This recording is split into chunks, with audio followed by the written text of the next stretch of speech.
అందరికీ నమస్కారం. నేను మీ జగన్మోహిని. తెలుగు సౌరభాలు ఛానల్ ద్వారా శతక వైభవం శీర్షికతో సుమతి శతకం 3వ విభాగానికి మీ అందరికీ స్వాగతం పలుకుతూ ఈ విభాగంలో మరొక 4 చక్కని నీతి పద్యాలు వాటి యొక్క భావాల్ని తెలుసుకునే ప్రయత్నం చేద్దాం. మొదటి పద్యం. తన కోపమే తన శత్రువు, తన శాంతమే తనకు రక్ష, దయ చుట్టంబౌ, తన సంతోషమే స్వర్గము, తన దుఃఖమే నరకమండ్రు తజ్జము సుమతి. తర్వాత పద్యం చూడండి. తల నుండు విషము పడికి వెలయంగాతో కండు వృశ్చికమునకు, తలతో గయనకయుండును కలునకు నిలువెల్ల విషము గదరా సుమతి. తర్వాత పద్యం.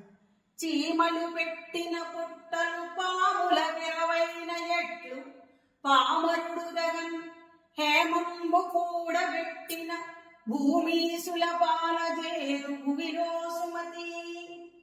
4వ పద్యం.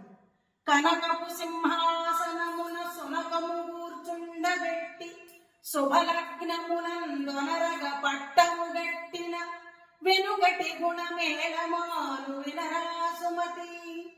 ఈ 4 పద్యాలు వాటి యొక్క భావాన్ని ఇప్పుడు చూద్దాం మనం. మొదటి పద్యంలో కోపం గురించి చెప్తున్నారు.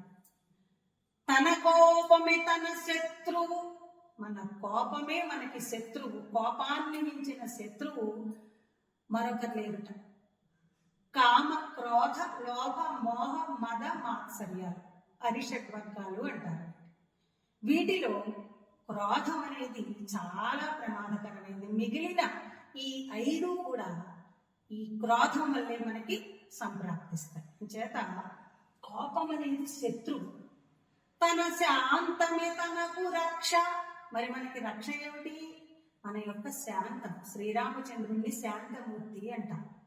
ఆయన చాలా శాంతంగా ఉంటారండి అంటాం. శాంతం అంటే వినయం, విధేయత, నెమ్మదిగా మాట్లాడడం, ఆలోచించి ఏ పనైనా చెయ్యడం, ఇదంతా కూడా శాంతంగా ఉండే వాళ్ళ యొక్క లక్షణాలు. నెమ్మదిగా నడుచుకోవడం, ధర్మబద్ధంగా జీవించడం. శాంతం అంటే ఎవరైనా వచ్చి మీద పడి కొట్టేస్తుంటే మనం నోరు మూసుకూరుకోమని కాదు. ధర్మబద్ధమైన జీవితాన్ని గడపడం, అదే మనకు రక్ష. తన సంతోషమే స్వర్గము. మనిషికి స్వర్గలోకంతో సమానం. అంటే ఏమిటి? మన యొక్క సంతోషమే. అందుకే సంతోషం సగం బలం అంటారు. తన దుఃఖమే నరకమండ్రు. నరకం చూసేస్తున్నావురా బాబు ఈ మధ్య, బాధలు పడలేకుండా. నరకం అంటే ఏమిటి? తన దుఃఖమే నరకమండ్రు. మన బాధలు, మన కష్టాలు. నరకం అనేది వేరే ఎక్కడో లేదు. మన దుఃఖమే మనకి నరకం. అంచేత సాధ్యమైనంత మట్టికి ప్రతి సమస్యని కూడా నవ్వుతూ ఎదుర్కొని సమస్యని అధిగమించి సంతోషంగా ఉండడానికి ప్రయత్నించాలన్నమాట. తర్వాత పద్యం చూడండి. తల నుండు విషము పణికి. పణి అంటే పాము. పాముకి విషం ఎక్కడ ఉంటుంది? తలలో ఉంటుంది, అంటే కోరల్లో ఉంటుంది. వెలయంగా తోగనుండు వృశ్చికమునకు. తేలు. తేలుకి ఎక్కడ ఉంటుందిట? తోకలో ఉంటుంది. వృశ్చికము అంటే తేలు. కానీ తలతోక ఎనకయుండును. తలా తోక అనే సంబంధం లేకుండా నిలువెల్లా విషమే ఉంటుందిట. ఎవరికి? కలునకు. కలుడు అంటే దుర్మార్గుడైన మానవుడు.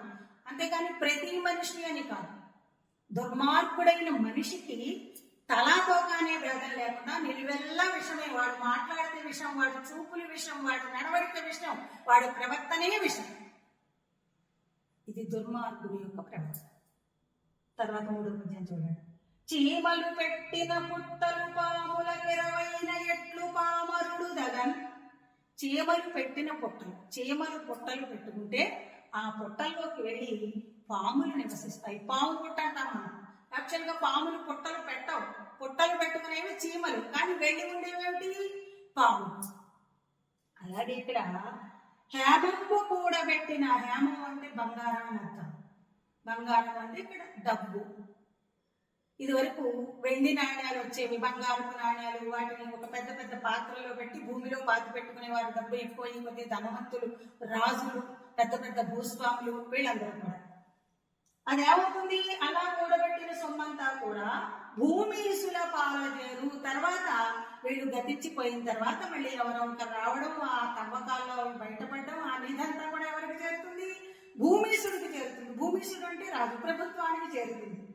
అలా మనం పొదుపు చేసి మనం తినకుండా, ఖర్చు పెట్టుకోకుండా, ఇతరులకు పెట్టకుండా కూడబెట్టిన సొమ్మంతా కూడా రాజుల పాలైనట్టుగా అయిపోతుంది. కాబట్టి ఉన్నంతలో మనం సరదాగా అనుభవించాలి, సంపాదించుకున్న దాన్ని ఇతరులకి దానం చేయాలి. అప్పుడేమైనా ఉంటే దాచుకోవాలి. అంతేకాని పిసినారితనంతో ఉంటే మాత్రం చీమలు పెట్టిన పుట్టల్లోకి పాములు వెళ్ళి ఉన్నట్టుగానే మనం కూడబెట్టిన సొమ్ము తర్వాత భూమిసుల పాలవుతుంది సుమా. అందుకని పొదుపు చేయొచ్చు కానీ పిసినారితనం అనేది పనికి రాదు అని చెప్తున్నారు బద్దెన. తర్వాత పద్యం చూడండి. కనకపు సింహాసనమున సునకము కూర్చుండబెట్టి, బంగారపు సింహాసనం అంట. కనకపు సింహాసనం, కనకము అంటే బంగారం, దాని మీద ఒక సునకాన్ని కూర్చోబెట్టి, సునకము అంటే కుక్క. శుభలగ్నమున ఒక మంచి ముహూర్తం చూసి, దొరగా పట్టము గట్టిన, దాన్ని రాజుగా చేసినానికి పట్టాభిషేకం చేసినా కూడా వెనుకటి గుణమేలమా వినరాసుమతి, దానికి జన్మతః వచ్చినటువంటి గుణం ఉంటుంది. చెప్పులు చూస్తే పరిగెట్టడం, పీకేయడం, ఏదైనా రోడ్డు మీద ఏదైనా తిని వస్తువు కనబడితే పరిగెట్టి వెళ్ళిపోవడం నీచమైన బుద్ధి అన్నమాట. కుక్క బుద్ధి అంటారు దాన్ని. ఎంత మనం కనకపు సింహాసనం మీద కూర్చుని పట్టాభిషేకం చేసి దాన్ని రాజుగా ప్రకటించి గౌరవిద్దామనుకున్నా కూడా దాని చెడు ప్రవృత్తి అది మానదు, దాని కుక్క బుద్ధి అది మార్చుకోదు. అలాగే దుర్మార్గుడు ప్రవర్తన కూడా మనం ఎంత అందరం ఎక్కిద్దామనుకున్నా కూడా వాడి బుద్ధి ఎప్పుడు కూడా దుర్మార్గం వైపు పెడుతూనే ఉంటుంది సుమా. ఇది గమనించుకోవలసిన విషయం అని చెప్తున్నాడు బద్దె. విన్నందుకు మీ అందరికీ ధన్యవాదాలు. శతక పద్యాలు చిన్నారులందరూ చక్కగా నేర్చుకుంటారని ఆశిస్తూ మరో మంచి వీడియోతో, మరో చక్కని నీతి పద్యాలతో మేము ముందుంటాను. అంతవరకు సుమతి శతక పద్యాలు చక్కగా నేర్చుకుంటారని ఆశిస్తూ మరో వీడియోతో మీ ముందుకు వస్తాను. ముఖ్య గమనిక ఏమిటంటే, మీరు వీడియో చూసేటప్పుడు యూట్యూబ్లో మాత్రమే చూడండి, నాకు అది చాలా హెల్ప్ అవుతుంది. అలాగే మీరు ఇచ్చే సూచనలు కానీ, సలహాలు కానీ, లేదా ఇంకా ఇలా చేస్తే బాగుంటుంది మేడం గారు అని చెప్పేటటువంటి మీ అమూల్యమైన అభిప్రాయాన్ని కానీ నాకు కామెంట్స్ రూపంలో అందజేస్తే మళ్ళీ చేసే వీడియోలో వాటిని సవరించుకుంటానని చెప్పి తెలియజేస్తూ ధన్యవాదాలు.